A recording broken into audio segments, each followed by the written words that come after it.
Kingmakers IAS Academy for UPSC and TNPSC admissions. Call 9442272273. நேயர்களே, இந்த ஆண்டு தென்மேற்கு பருவமழை எவ்வளவு தாமதமாக தொடங்குச்சு, சூப்பர் எல்னினோ ஒரு கடும் வறட்சியை கொண்டு வரப்போக இருக்கிறது. இந்த மாதிரி நிறைய விஷயங்களை கடந்த சில வாரங்களாக நம்ம செய்திகளில் தொடர்ந்து பார்த்துட்டு இருக்கோம்.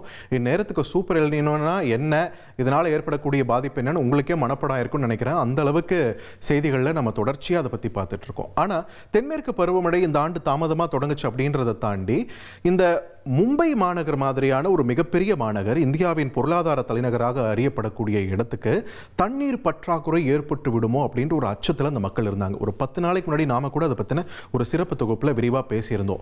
இந்த நிலையில் இன்னைக்கு பாருங்க, அப்படியே நிலவரம் மாறி இருக்கு. மும்பையில் கனமழை வெளுத்து வாங்கி கொண்டிருக்கிறது. ஆனாலும் மும்பை வாசிகளை பொறுத்த வரைக்கும் இந்த பருவமழைன்றது எப்பயுமே அவங்களுக்கு ஒரு ஸ்பெஷலான ஒரு விஷயமா பார்க்குறாங்க. மும்பைக்கு பாரிஷ் அப்படின்னு சொல்லி அந்த பருவமழையை கொண்டாடக்கூடிய ஒரு மக்களாகவும் இருக்காங்க. அந்த பருவமழையை நாங்கள் வரவேற்க காத்திருக்கோன்ற மாதிரிலாம் அவங்க சொல்லியிருந்தாங்க. எத்தனை தான் இடர்பாடுகள் இருந்தாலும் மழையை கொண்டாட அவர்கள் தவறுனதில்லை. அஃப்கோர்ஸ் மக்களுக்கான இடர்பாடுகள் இருக்கத்தான் செய்கிறது. பட் அவங்களுக்கு இதை தேவைப்படுது. ஏன்னா 10 நாளில் குடிக்க தண்ணி இல்லை அப்படின்ற ஒரு நிலைமை தற்பொழுது மாறிக்கொண்டிருக்கிறது. அங்கே இருக்கக்கூடிய நீர்நிலைகள் எல்லாமே வேகமாக நிரம்பிக் கொண்டிருக்கிறது அப்படின்ற ஒரு விஷயத்தை பார்க்குறோம். ஆனால் சூப்பர் எல்னினோன்னு சொன்னீங்களே, பெரிய வறட்சி இருக்குன்னு சொன்னீங்களே, இப்படி மழை வருதே அப்படின்ற ஒரு கேள்வி எழுதலையா?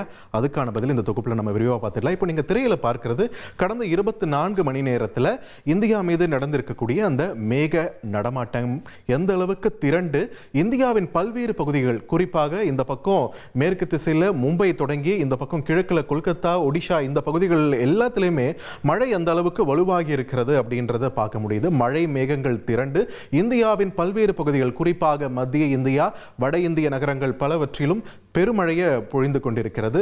ஒடிஷா மாதிரியான மாநிலம்லாம் அடிச்சு துவம்சம் பண்ணிட்டு இருக்க மழை அதே மாதிரி தான் குஜராத் மற்றும் மகாராஷ்டிரா மாநிலங்கள்லையும் கர்நாடக கடலோர பகுதிகளிலையும் பெருமழை பெய்து கொண்டிருக்கிறது.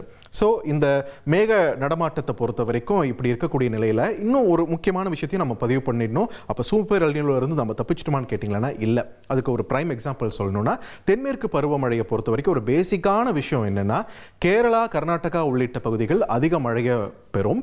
மழைமறைவு பகுதியாக இருக்கக்கூடிய தமிழகத்தில் ஒப்பீட்டளவில் குறைவான மழை தான். நமக்கு வெப்பச்சலன மழை வரும், மேற்கு தொடர்ச்சி மலைப்பகுதிகளை ஒட்டி இருக்கக்கூடிய பகுதிகளில் மழை வரும். ஆனால் இந்த வருஷம் பார்த்தீங்கன்னா தற்போதைய நிலவரம் வரைக்கும் கேரளாலையும் கர்நாடகாலையும் மழை டெபிசிட் குறைவு, வழக்கத்தை விட குறைவாக பெஞ்சிருக்கு. வேற தமிழ்நாட்டில் வெப்பச்சலன மழை மற்றும் இந்த மேற்கு தொடர்ச்சி பகுதி மழை இருக்கு இல்லையா, இதை வச்சு பார்க்கும்போதே வழக்கத்தை விட கொஞ்சம் கூடுதலாக மழை பெஞ்சிருக்கு அப்படின்ற ஒரு விவரத்தையும் பார்க்குறோம். இது நல்ல செய்தி தானேன்னு கேட்டால் அங்கேயும் ஒரு ட்விஸ்ட் இயற்கை வைக்குது. ஏன்னா இங்க மழை மறைவு பகுதியான நம்ம கிட்ட மழை பெய்யுது, ஓகே, நல்ல விஷயம் தான். ஆனால் இந்த பக்கம் கேரளா, கர்நாடகாவில் மழை பெஞ்சாதான் நம்முடைய நதிகளில் தண்ணீர் பெருமளவு பாயும் அப்படின்ற ஒரு சூழலும் இருக்கு இல்லையா? ஸோ அணைகள் நிரம்புவது எப்போது அப்படின்ற ஒரு கேள்வியை நோக்கி நம்ம பயணிச்சுட்டு இருக்கோம். ஸோ இப்போ எதனால இந்த இவ்வளவு பெரிய ஒரு மழையை நம்ம சந்திச்சுட்டு இருக்கோம் அப்படின்னும் போது நம்முடைய காற்று நடமாட்டம் இந்தியாவை பொறுத்த வரைக்கும் எந்த அளவில் இருக்கு அப்படின்றத நீங்க பாக்குறீங்க திரையில.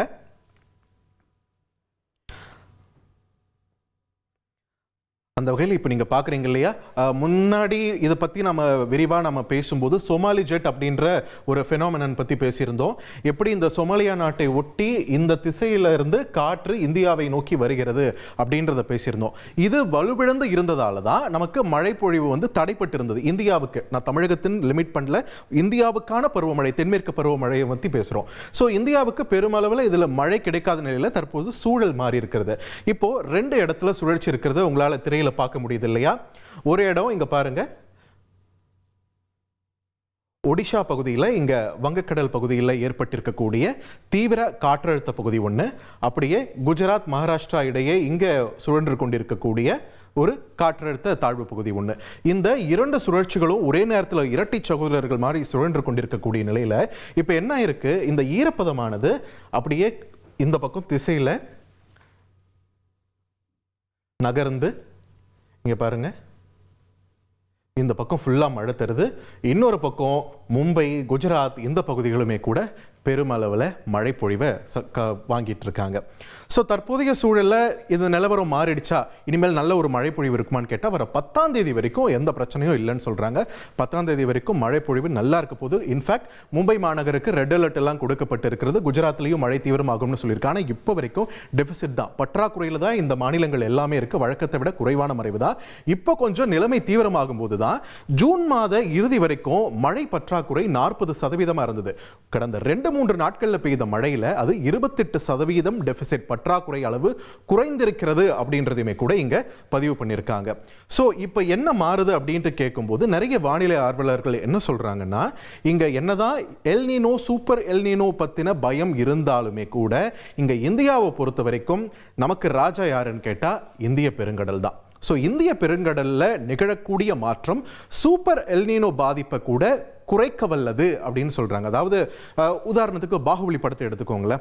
சந்தோஷமா இருக்கக்கூடிய மக்கள், அமரேந்திர பாகுபலி ஆட்சியில் இருக்கணும்னு ஆசைப்படுற மக்கள் வளம் குழிக்கணும்னு நினைக்கிறாங்க. ஆனால் வில்லன் வந்து பல்வாள் தேவன் வராரு, நிறைய கஷ்டங்களை கொடுக்குறாரு. ஆனால் அங்கே அவர்கிட்ட இருந்து மீட்கிறதுக்கு மகேந்திர பாகுபலி வராரு இல்லையா, அந்த மாதிரி ஒரு மகேந்திர பாகுபலி தான் நமக்கு வந்து இங்க இந்திய பெருங்கடல்னு சொல்லலாம். ஆனால் எல்னினோவை அழிக்கிற அளவுக்கு சக்தி வாய்ந்ததான்னு கேட்டால் இல்லை. ஆனால் எல்னினோவோட கொடூர தாக்குதல், சூப்பர் எல்னினோவோட கொடூரமான தாக்கத்தை குறைக்க வல்லக்கூடியது. ஸோ இந்த சூப்பர் எல்னினோ ஏற்பட்டா நம்ம பொருளாதாரத்துக்கு அடி, நம்மளுடைய விவசாயத்துக்கு அடி, இந்த மாதிரி எல்லாம் நம்ம பயந்துட்டு இருக்கக்கூடிய நேரத்தில் அந்த தாக்கத்தை குறைக்க வல்லதுதான் இந்திய பெருங்கடல்ல ஏற்படக்கூடிய ஒரு மாற்றம். அது என்ன சொல்றாங்கன்னா, இந்தியன் ஓஷியன் டைபோல் அப்படின்ற ஒரு ஃபெனாமெனனை சொல்றாங்க. அதாவது இருமுனைவுன்ற ஒரு வார்த்தை நம்ம பள்ளிக்கூடத்தில் நம்ம படிச்சிருப்போம் இல்லைங்களா, டைபோல் அப்படின்னு. இந்தியன் ஓஷியன் டைபோல் அப்படின்றது இது எப்படி செயல்படுது அப்படின்றத இப்போ பார்த்துடலாம். அந்த வகையில் பாருங்க, இது நீங்க திரையில பார்க்கிறது இந்தியா, இந்த இந்திய பெருங்கடலை எப்படி நிலை பெற்றிருக்கு நடுவில் அப்படின்றத பார்க்குறோம். இந்த பக்கம் இந்தோனேஷியா இருக்கக்கூடிய பகுதி இருக்கு. அப்படியே இந்த பக்கம் பார்த்தீங்கன்னா ஆப்பிரிக்காவை ஒட்டி இருக்கக்கூடிய பகுதி இப்படி இருக்கு. ஸோ இந்த இந்தியன் ஓஷியன் டைபோல் அப்படின்ற ஒரு விஷயத்தை வந்து 3 விதமாக பிரிக்கிறாங்க: பாசிட்டிவ், நெகட்டிவ், நியூட்ரல். தற்போதைய நிலையில் ஏற்கனவே சொன்ன மாதிரி இங்கே 2 சுழற்சி ஏற்கனவே மேலே போயிட்டு இருக்கு, அதனால தான் மழை. ஆனால் கீழே இந்த ஃபெனாமெனனை பொறுத்த வரைக்கும் அது நியூட்ரலாக இருக்குது. நியூட்ரலாக இருக்குன்னா எந்த வித மாற்றமும் இல்லாமல் இருக்கிறது. அதுவே பாசிட்டிவ் அப்படின்ற ஒரு விஷயம் பார்த்தா இந்த பக்கம் மேற்கு திசையில் இருக்கக்கூடிய இந்திய பெருங்கடல் பகுதியில் தண்ணீர் வந்து சூடாகும். அப்படியே இந்த பக்கம் பார்த்தீங்கன்னா இந்தோனேஷியா ஒட்டி இருக்கக்கூடிய பெருங்கடல் பகுதியில் தண்ணீர் குளிராக இருக்கும். அப்படி சூடாக இருக்கும்போது என்ன ஆகும், அந்த தண்ணீர் வந்து எவாபரேட் ஆகும். அப்படி எவாபரேட் ஆகி மேலே போகும்போது அது மழை மேகங்களாக மாறி அது நகரும் போது நமக்கு இந்தியாவுக்கு நல்ல ஒரு மழை பொழிவை தரும். இதுதான் ஒரு பாசிட்டிவான இது. அதுவே நெகட்டிவ்னா இந்த பக்கம் தண்ணி சூடாக இருக்குது, அந்த பக்கம் குளிர்விக்குது அப்படின்னா இங்கே வந்து வெப்பம், இந்த தண்ணீர் வந்து வேப்பரைஸ் ஆகி இந்த பக்கம் தான் மழை பெய்யுமே தவிர இந்தியாவுக்கான பருவமழையை வந்து அது கெடுத்து விட்டுரும் அப்படின்னு சொல்கிறாங்க. ஸோ தற்போதைய சூழலில் இப்போ என்ன நிலவரம் மாறி இருக்கு அப்படின்ட்டு கேட்டிங்கன்னா, சூப்பர் எல்னினோவோட தாக்கம் கண்டிப்பாக இருக்குது. எங்கேயோ 10,000 மைல் தொலைவில் இருக்கக்கூடிய பசிபிக் பெருங்கடலில் ஏற்படக்கூடிய மாற்றம் இங்கே இந்தியா வரைக்குமே தாக்கத்தை ஏற்படுத்துது. எந்த அளவுக்குன்னா ஆப்பிரிக்காவில் பருவமழையை பொய்க்க வச்சிருச்சுன்னு சொல்கிறாங்க. ஆனால் இந்திய மான்சூன், இந்தியாவுடைய இந்த பருவமழை எதிர்த்து சண்டையிடுது அப்படின்றத நம்ம பார்க்குறோம்.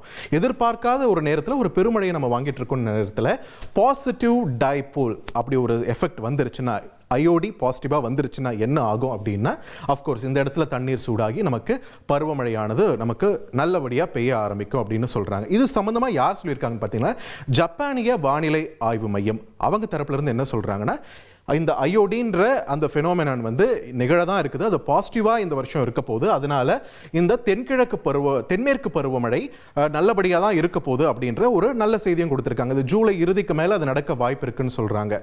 ஸோ ஜூலை இறுதி ஆகஸ்ட் இந்த பகுதிகள்லாம் வந்து மறுபடியும் மழை வந்து நல்லா தீவிரமாகிறதுக்கு வாய்ப்பு இருக்குது. அதனால நம்முடைய அணைகள் நிரம்புவதற்கும் வாய்ப்பு இருக்குது அப்படின்ற ஒரு நம்பிக்கை கீற்ற வந்து ஜப்பானிய வானிலை ஆய்வு மையம் வெளியிட்டிருக்கக்கூடிய இந்த செய்தியால் கிடைச்சிருக்கு. ஸோ அகெயின் இந்திய பெருங்கடல் இந்த இடத்துல ஒரு மிகப்பெரிய வேலையை பண்ணுது. நமக்கான பருவமழையை கொடுக்கறதும் அதுதான். எல்னினோ மாதிரி ஒரு பெரிய வில்லன் வரும்போது அதுக்கு கிட்ட இருந்து நம்ம கிட்ட ஓரளவுக்கு நம்மளை தப்பிக்க வைக்கிறதும் இந்த இந்திய பெருங்கடல் தான். ஸோ இந்த இந்தியன் ஓஷன் டைபோல்ன்றது பாசிட்டிவாக இந்த வருஷம் அமைவதற்கான வாய்ப்புகள் அதிகம் இருக்குன்ற பட்சத்தில் நமக்கு பருவமழை வழக்கத்தை விட குறைவாக இருந்தாலுமே சுத்தமாக இல்லாமல் வறட்சின்ற நிலைமைக்கு நம்மளை தள்ளிவிடாமல் பார்த்துக்கும் அப்படின்ற ஒரு நம்பிக்கையுமே கூட வானிலை ஆர்வலர்கள் நிறைய பேர் பதிவு பண்றதையும் நம்மளால பார்க்க முடியுது. சோ தற்போதைய சூழல்ல மழை எந்த அளவில் இருக்கு அப்படின்றத நம்ம பார்த்துடலாம். இப்போ நீங்க திரையில பார்க்கக்கூடியது ரைட் மழை பாருங்க எந்த அளவுக்கு இந்தியாவின் பல்வேறு பகுதிகள், முக்கியமா மத்திய இந்தியா, மேற்கு மற்றும் கிழக்கு பகுதிகள் எல்லாத்துலயுமே மழை பொழிவு எந்த அளவுக்கு தீவிரமா இருக்குன்றது பாருங்க. இங்க குஜராத் தொடங்கி இங்க கேரளா வரைக்கும் அப்படியே இந்த என்டையர் ஸ்ட்ரெச், குறிப்பாக குஜராத் மற்றும் மகாராஷ்டிரா இந்த மாநிலங்கள்ல கனமழை, மிக கனமழை என்ற ஒரு நிலவரத்தை பார்க்கிறோம். அதே நேரத்தில் இங்க பாருங்க இந்தியாவின் உள்பகுதிகளிலுமே கூட மழை தீவிரமாகி கொண்டிருக்கிறது. இங்க மத்திய பிரதேசம் இந்த பகுதிகளாக இருக்கட்டும், அதே மாதிரி பக்கத்தில் இருக்கக்கூடிய ஜார்க்கண்ட், பீகார், உத்தரப்பிரதேச மாநிலமாக இருக்கட்டும், இந்த பகுதிகள் எல்லாமே, சத்தீஸ்கர், இந்த பகுதிகள் எல்லாமே மழை பொழிவு அதிகமாகி கொண்டிருக்கிறது அப்படின்றதையும் நம்மால பார்க்க முடிகிறது. ஸோ இவ்வளவு தாக்கத்தையும் இவ்வளவு அச்சத்தையும் ஏற்படுத்தக்கூடிய அளவுக்கு பசிபிக் பெருங்கடல்ல எப்படி இதை வந்து சாத்தியமாக்குது அப்படின்னு கேட்டா உங்களுக்கு சிம்பிளா நான் ஒரு பதிலை காட்டுறேன். இங்க பாருங்க, பூமி பந்தோட ஒரு பகுதியை பாக்குறீங்க. இப்ப நீங்க பாக்குறீங்க இல்லையா, என்ன ஒரு நிலப்பகுதியுமே இல்லாமல் முழுக்க கடலை இருக்கு நீங்க யோசிச்சா இதுதான் பசிபிக் பெருங்கடல். அந்த ஆங்கிள் பார்க்கும்போது பாருங்க, எந்த ஒரு நிலப்பகுதியுமே தெரியாத அளவுக்கு முழுக்க முழுக்க கடல் பகுதி மட்டுமே இருக்கக்கூடிய அளவுக்கு பிரம்மாண்டமானது தான் இந்த பசிபிக் பெருங்கடல். இப்போ நம்ம பேசிட்டு இருக்கக்கூடிய இந்த சூப்பர் எல்னினோ, இந்த கடல் வெப்பமயமாகுது அப்படின்லாம் சொல்றோம்ல, ஒரு 2 டிகிரி செல்சியஸ் தான் வெப்பம் கூடுது. அதுக்கே நம்ம வந்து இவ்வளவு பெரிய தாக்கத்தை உணர போறோம் அப்படின்றது தான் பார்க்குறோம்.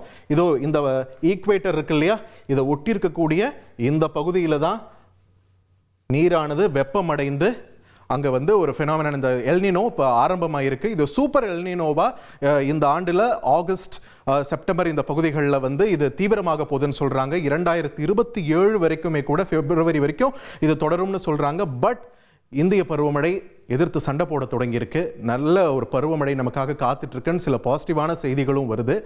ஸோ சூப்பர் எல்னினோவை நினைச்சு நம்ம ரொம்ப பயப்பட வேணாம் அப்படின்ற ஒரு நம்பிக்கை செய்திகளும் நமக்கு கிடைத்து கொண்டுதான் இருக்கிறது. அதற்கு சாட்சியாக தான் இப்போ நாம வட இந்திய பகுதிகளிலையும் மும்பை மாதிரியான பகுதிகளிலும் பார்த்து கொண்டிருக்கக்கூடிய பெருமழை.